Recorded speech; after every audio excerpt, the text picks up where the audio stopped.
დღეს ჩვენი გადაცემა საქართველოს ენერგოსექტორს ეთმობა. სექტორს, რომელიც გლობალური გამოწვევებითა და რისკებით სავსე რეალობაში არა მხოლოდ ეკონომიკის მნიშვნელოვანი საყრდენი, არამედ ქვეყნის უსაფრთხოების, დამოუკიდებლობის და გლობალურ პროცესებში მონაწილეობის გარანტად მიიჩნევა.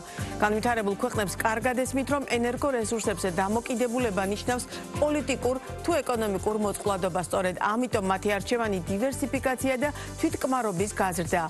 ბევრმა ქვეყანამ საკუთარ სისტემებში განახლებადი ენერგიის წილი გაზარდა. იქნება ახალი ინფრასტრუქტურა და განსაკუთრებული ყურადღება ექცევა ენერგო უსაფრთხოებას. საკითხი ყოველთვის აქტუალურია საქართველოსთვისაც, სადაც სექტორი გარდამავალ ეტაპზეა და მნიშვნელოვანია საინვესტიციო მიმზიდველობის შენარჩუნება და სახელმწიფო კომპანიებში მართვის გამჭვირვალობა. როგორია საქართველოს ენერგეტიკის დღევანდელი მდგომარეობა, დაცვლებებისა და რეფორმების მოლოდინში ვარ და რატომ არის ასეთი კრიტიკული ენერგოსექტორის გაძლიერება? ჩვენი პირველი სტუმარია ლევან ჭედლიძე, საქართველოს სახელმწიფო ელექტროსისტემის დირექტორთა საბჭოს წევრი და დირექტორი იურიდიულ საკითხებში. მოგესალმებით, ძალიან დიდი მადლობა გადაცემაში სტუმრობისთვის. დღევანდელი ჩვენი საუბრის მთავარი თემა ენერგოსექტორის სრულიად შეგნებულად შევარჩიეთ. თქვენ გქონდათ შეხვედრა ამ სექტორში მომუშავე კომპანიების უდიდეს ნაწილთა საკმაოდ წარმომადგენლობითი შეხვედრა იყო და შეხვედრის შემდგომაც კომპანიების მხრიდან გაკეთებულ განცხადებებიდან მე დამრჩა შთაბეჭდილება, რომ აი ამ შეხვედრა მათი გადმოსახედიდანაც საკმაოდ ისეთი შინაარსობრივი სახე ჰქონდა ამ შეხვედრას მათთვისაც. თუმცა თავდაპირველად რა მიზანს ემსახურებოდა ეს შეხვედრა ბიზნესთან, რა დენად მზად ხართ აი ამ გახსნილობისთვის, რომ შეხვედრა დახურულ ფორმატში იყო ეს და შემდგომ გაკეთდა კომენტარები, ამიტომ ძალიან მნიშვნელოვანია, რამდენად რეალურად სიღრმისეულად ისაუბრეთ, თუნდაც ამ პირველ შეხვედრაზე ბიზნეს სექტორთან და რამდენად გულახდილები იყავით თქვენც და ისინიც აი ამ შეხვედრისას. მოგესალმებით, ქალბატონო მაია, მივესალმებით თქვენს მაყურებელს. პირველ რიგში მადლობა თემის დაინტერესებისთვის და მოწვევისთვის.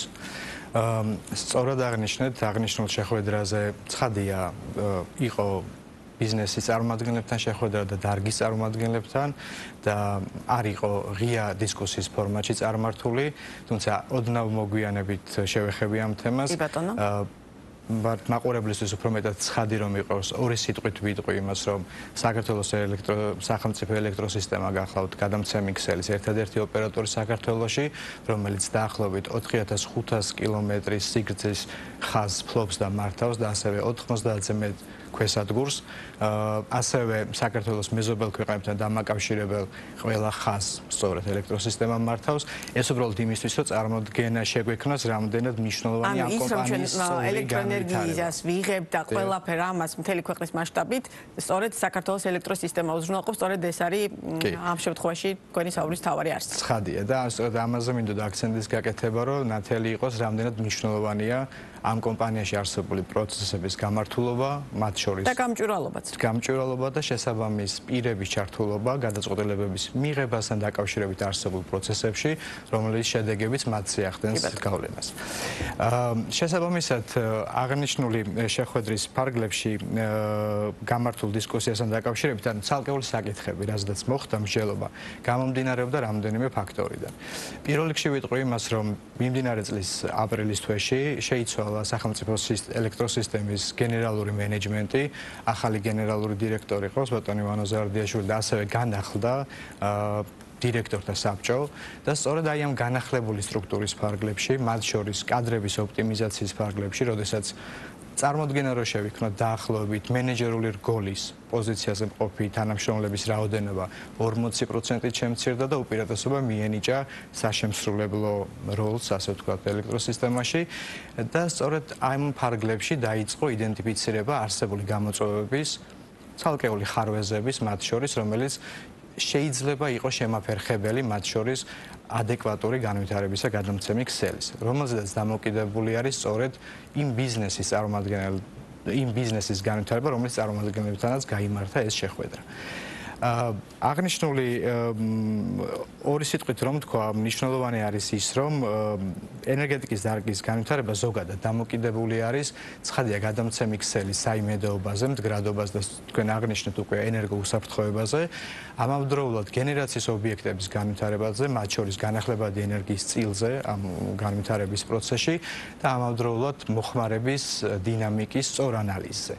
ეს სამი კომპონენტი არის ის შემადგენელი ნაწილი, რომელიც ყველაზე მნიშვნელოვანი არის სტრატეგიული გადაწყვეტილებების მიღების დროს ან რეფორმის განხორციელების პროცესში მისი თითოეული ნაბიჯის დაგეგმვისას და სწორედ ეს გახდა ძირითადი მოტივი ამ შეხვედრის, რომ ბიზნესის წარმომადგენლებს და შესაბამისი დარგის წარმომადგენლებს ნათელი სურათი შექმნოდათ სად ვართ დღეს, რა გამოწვევების წინაშე ვართ და რა საკითხები არის ის, რაც შეიძლება მათ შორის ერთობლივი თანამშრომლობით განხორციელდეს. ძალიან კარგ ნაწილს შეეხეთ, სად ვართ? მე ხშირად ვსვამ ხოლმე ამ კითხვას ამა თუ იმ სფეროს წარმომადგენელთან, განსაკუთრებით სახელმწიფო სტრუქტურებს, როდესაც ვესაუბრებით და რადგან სახელმწიფო ელექტროსისტემის ერთ-ერთ მმართველ ხელმძღვანელს ველაპარაკები, ახლა სწორედ ამ თქვენივე დასმულ კითხვას დაგიბრუნებ. სად ვართ და რადგან გამოწვევები ახსენეთ, რა ძირითადი გამოწვევების წინაშეა, რომელსაც თავად ელექტროსისტემის ხელმძღვანელობა ხედავთ და რომელთა გადაჭრა არის აუცილებელი იმისთვის, რომ კერძო სექტორმა მერე აი ეს გენერაციის ობიექტები, რაც თქვენ ახსენეთ,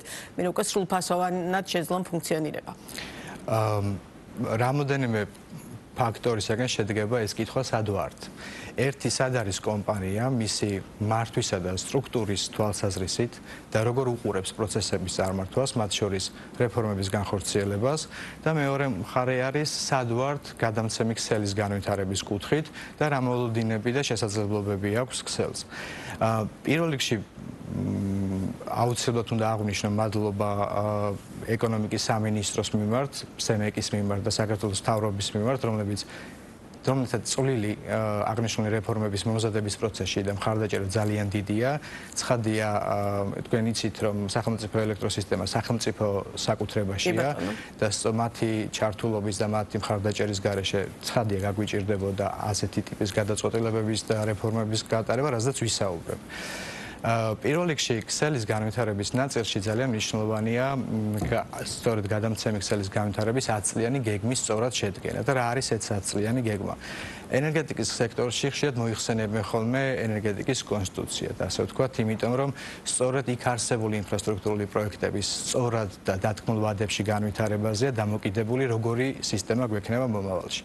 და ხშირად საქართველოს თან ეს არ არის სექტორი, სადაც მოკლევადიანად შეიძლება ჩადო რაღაც კონკრეტული თანხა, ძელვადიანად ჭირდება ინვესტორს იმის ცოდნა, რომ დღეს რომ რაღაც ინვესტიციას ჩადებს, 10 წლის შემდგომ რა სურათი ექნება. ცხადია, თან ეს იმაზეა დამოკიდებული, მათ შორის როგორი ტიპის გენერაციის ობიექტებს საუბრობთ, ხომ? დაუშვათ მზის ენერგიიდან ხდება გამომუშავება ქარისგან და ჰიდროსგან, მათ შორის მშენებლობის პროცესიც განსხვავდება დროში და ექსპლუატაციის შესვლის ვადებში. ათწლიანი გეგმის სწორად დაგეგმვა და იმ პროექტების შერჩევა, რომელიც მოკლევადიან პერიოდში, რომელიც 3 წლიან პერიოდს მოიცავს, შემდეგ 5 და 10 წლიან პერიოდში დამოკიდებული არის შესაბამის მოთხოვნაზე, რომელიც არსებობს სწორედ ინვესტორების მხრიდან, რომ მათ სურთ ამა თუ იმ ტიპის ელექტროსადგურის აშენება. პირველი ხარვეზი, ასე დავარქმევდი, რასაც წავაწყდით იდენტიფიცირების დროს, თუ რა იწვევდა ამ განვითარების შეფერხებას გადამცემი ქსელის. აღმოჩნდა ასეთი რამ, რომ ძალიან ბევრი მოთხოვნა არსებობს მსგავსი ტიპის ელექტროსადგურების მშენებლობაზე, რაც ერთი შეხედვით თუ ვიტყვით ძალიან კარგია და ნიშნავს, რომ ძალიან დიდი და ჭარბი ელექტროენერგია შეიძლება წარმოიქმნას ქვეყანაში და ცხადია ყველას მიზანია, რომ საბოლოოდ ქვეყანა იყოს ენერგოდამოუკიდებელი და თვითკმარი. რომელიც სამწუხაროდ ახლა არ ვართ. სამწუხაროდ არ ვართ. თუმცა შესაძლებელია აქეთკენ სერიოზული ნაბიჯების გადადგმა, თუმცა სწორი ბალანსია დასაჭერი იმ კუთხით, რომ მათ შორის მზისგან ნაწარმოებები ელექტროენერგიის სეზონურობის გათვალისწინებით, მათ შორის ქარისგან ნაწარმოებები ელექტროენერგიის ცვლადობის გათვალისწინებით და უფრო მყარი და ჩვენი ქვეყანა მდიდარი არის ჰიდრორესურსებით, მისი სწორად განვითარებით, საბოლოოდ შეიძლება მივიღოთ ის, რაზეც ვოცნებობთ, აღარ ვიტყვი, რაც გეგმაში გვაქვს.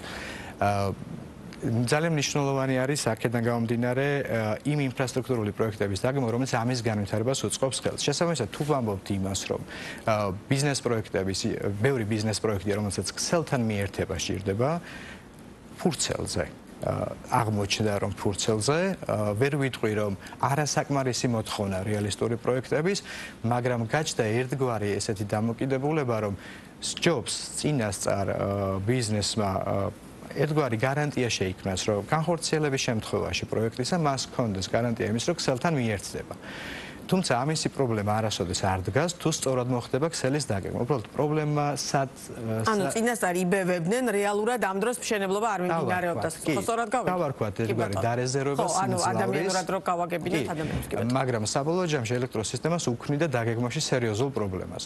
ხა წარმოიდგინეთ ესეთი რამ, რომ თუ ამბობთ, რომ მომდევნო 5 წლის განმავლობაში შეიძლება ქსელს დაემატოს 3000-4000 მეგავატი მაგალითად, მაგრამ არ ვიცით სად. თუ ჩვენ ვსაუბრობთ იმაზე, რომ ფურცელზე არსებული მოთხოვნა შეიძლება იყოს გაცილებით მეტი, ვიდრე ვსაუბრობთ 3 და 4000 მეგავატზე მაგალითად, ამიტომ ჩვენ ზუსტად ვერ ვაიდენტიფიცირებთ თუ რომელ რეგიონში რომელ ქსელს სჭირდება განვითარება. ანუ საქმე ფიქტიურ შეთანხმებებთან და ხელშეკრულებებთან ქონდა? ხელშეკრულება თავისი არსით იყო კანონიერი, აქ არ ვსაუბრობ ცხადია არაკანონიერი რაიმე გარიგებაზე, უბრალოდ იძლეოდა იმის საშუალებას, რომ წინასწარ შეექმნა ბიზნეს იმის გარანტია, რომ შემდეგ რაიმე შემოფერხებელი ფაქტორი არ აღმოჩნდებოდა.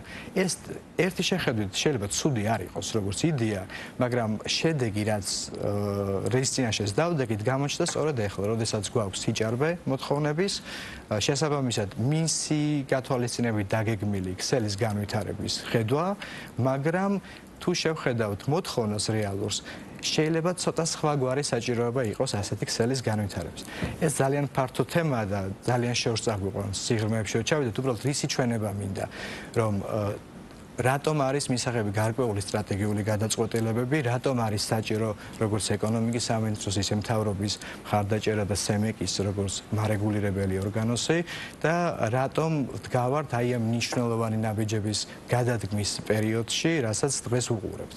და შესაბამისად რატომ არის საჭირო სწორედ ამ ბიზნესის წარმომადგენლების ჩართულობა ამ პროცესში, რომელთა განსახორციელებელ პროექტებზე ზეგავლენასაც იწვევს ეს გადაწყვეტილება. როდესაც შეხვედრაზე აი ეს ყველაფერი გააცანით, ბიზნეს რეაქცია როგორი იყო და რამდენად თქვენი გადმოსახედა ბუნებრივია, ისინი რეალურად სვავდნენ იმ კითხვებს, რომელიც მათ რეალურად დაწუხებთ, მათ შორის თუნდაც იგივე მედიაში საუბრობენ, რამდენად ღიები იყვნენ ისინი თქვენთან ურთიერთობისას და რამდენად მზად არიან აი ამ თანამშრომლობისთვის საბჭოს ნაწილს აუცილებლად მიუბრუნდები მე. კი, გეტყვით, იმიტომ რომ ძალიან საინტერესოა მთელი ეს პროცესი. გასული 6 თვის განმავლობაში ეს არ იყო პირველი შეხვედრა ბიზნესის წარმომადგენლებთან. თუმცა ეს იყო საკმაოდ წარმომადგენლობით, იდე რომელსაც უკვე მერე მედიამ გააშუქა და სწორედ ამიტომაც დავინტერესდა. უბრალოდ აქცენტს ვაკეთებ იმაზე, რომ ჩვენ პერიოდულად ამ შეხვედრებით გარკვეულ პულსაციას ვგრძნობთ ჩვენს გადადგმულ ნაბიჯებზე და ეს კარგად გამოვლინდა ერთგვარ 6 თვიანი დავარქვათ გარკვეულ შემაჯამებელ ღონისძიებაზე გასული 6 თვის, როდესაც ჯგუფურად, ანუ იმ საკითხების დაჯგუფება მოხდა, რომელზედაც მსჯელობა უნდა გახსნილიყო, მათ შორის საბჭოს ფორმატში. კი ბატონო. იმ ბიზნესის წარმომადგენლების დამოკიდებულება, რომლებიც რეალურად ახორციელებენ ინვესტიციებს და ეს ჩანს საინვესტიციო კონკრეტულ ნაბიჯებში, რაც პროექტთან დაკავშირებით ხდება.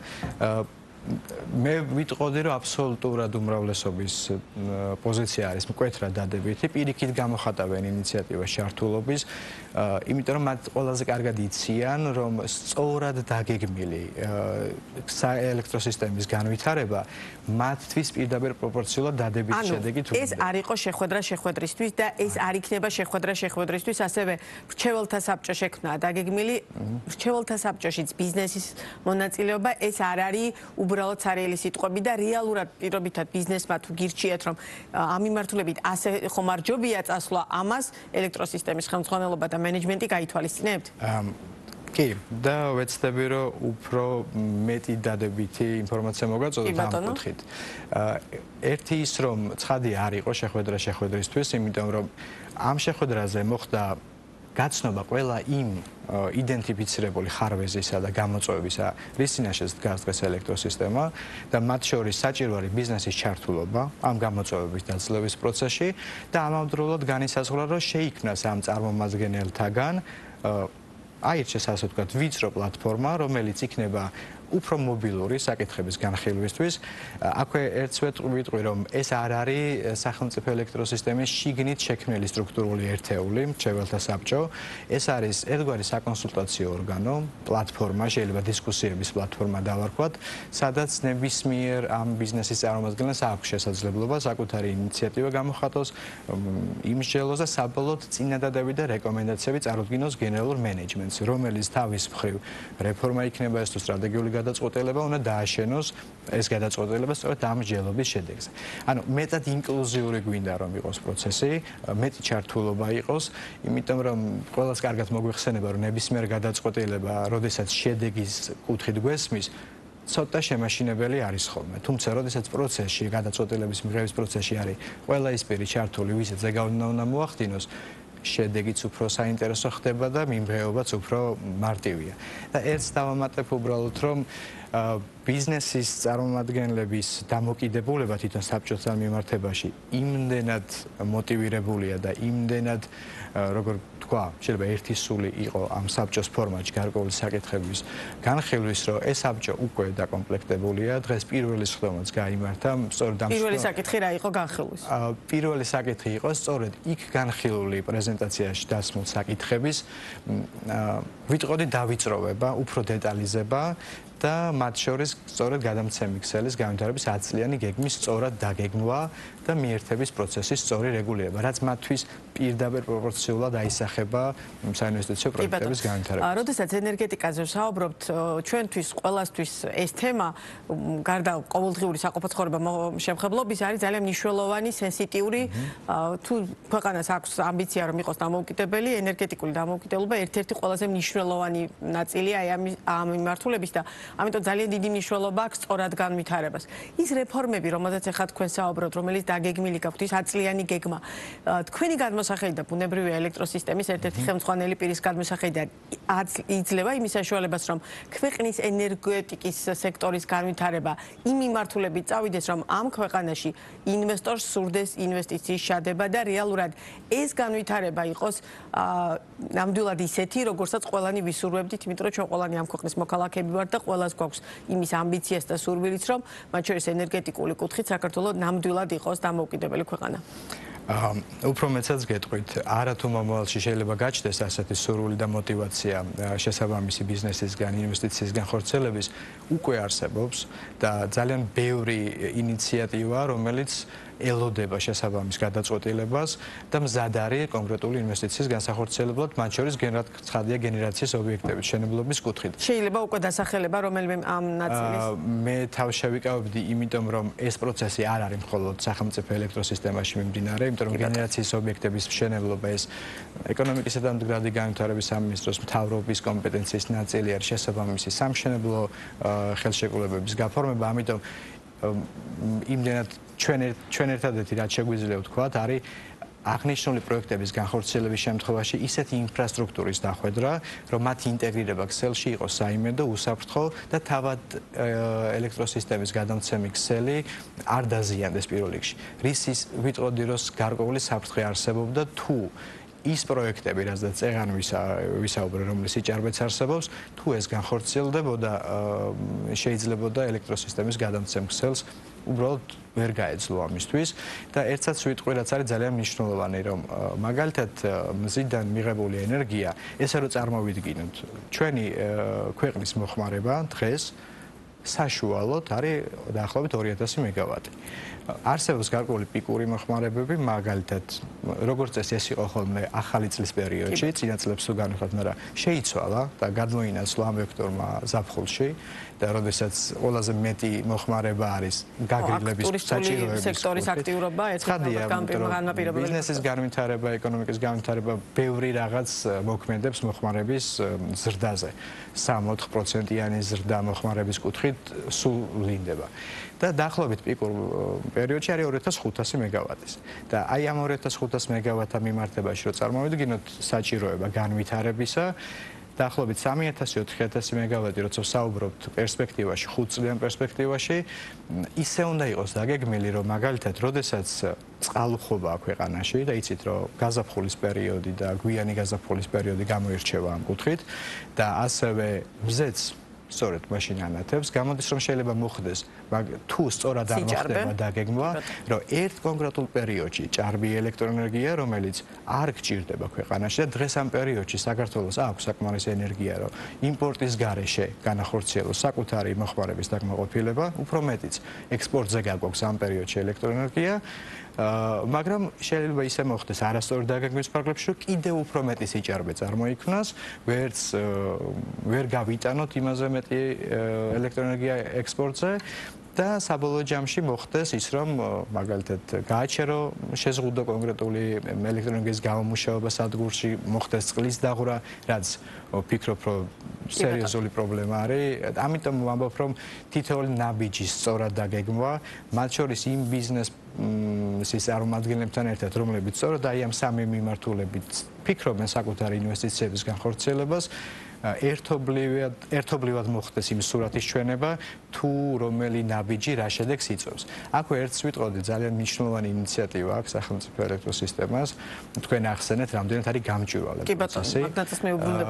კი, ეს არის ციფრული პლატფორმა, რასაც ფიქრობს, რომ ელექტროსისტემამ განახორციელოს, რომელიც გულისხმობს ყველა სერვისის, რომელიც ზეგავლენას ახდენს ბიზნესზე, ან ნებისმიერ დაინტერესებულ პირზე, გარკვეული ერთი ფანჯრის პრინციპით წარმოდგენას, როდესაც მომხმარებელი შედის ჩვენ საიტზე და ელექტრონული სერვისის კუთხით იღებს ნებისმიერ ინფორმაციას, მათ შორის შეიძლება განახორციელოს განაცხადის წარდგენა, შესაბამისი წარმოების დაწყება და ასე შემდეგ.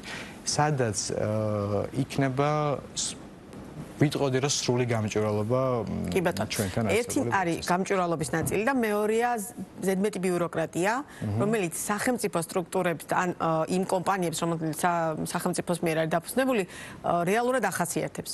აი ამ ნაწილში თან განსაკუთრებით, როდესაც საქმე ბიზნესს ეხება, მათ ჭირდებათ სწრაფი გადაწყვეტილებები, დროული გადაწყვეტილების მიღება და არა გაწელილი ბიუროკრატიული მექანიზმი.